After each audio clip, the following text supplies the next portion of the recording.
મિત્રો, હાલ જે કઈ વધારે વરસાદ થવાને લીધે કપાસ કરતા ખેડૂતોને અત્યારે જે હું છોડ પાસે ઊભો છું એવી જે કઈ સમસ્યા છે એ ઘણી બધી આવતી હશે। તો મિત્રો, આ જે સમસ્યા છે એ શું કામે આવે છે તે જાણી લેવું ખૂબ જ જરૂરી છે।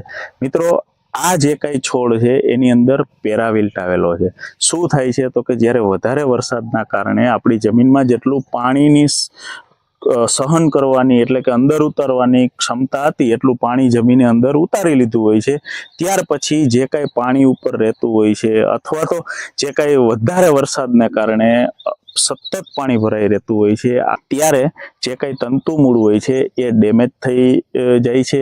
તેમજ જે કાંઈ હવાની અવર જવર હોય છે એ બંધ થઈ જતી હોય છે। છોડ નીચેથી તત્વોને વ્યવસ્થિત રીતે ખેંચી શકતો ના હોય અને આ કન્ડિશનની અંદર આમની અંદર પેરાવિલ્ટ આવે છે। મિત્રો, પેરાવિલ્ટ એટલે શું તો કે એની અંદરની જે કાંઈ વેઇન હોય, નસો હોય એ બ્લોક થઈ ગઈ હોય છે।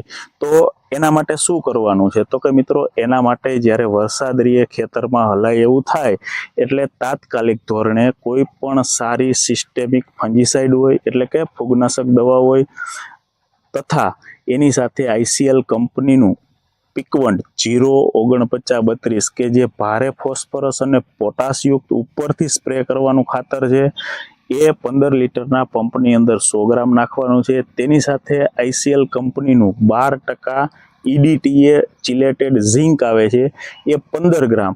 આ ત્રણેય વસ્તુને ભેગી કરી અને તાત્કાલિક ધોરણે જો ઉપરથી સ્પ્રે કરી દેવામાં આવે છે ત્યારે ઘણા બધા વિસ્તારની અંદર જે કાંઈ આ પેરાવિલ્ટ લાગેલો હોય છે એને આપણે અટકાવી શકીએ છીએ અને આપણા પાકને બચાવી શકીએ છીએ।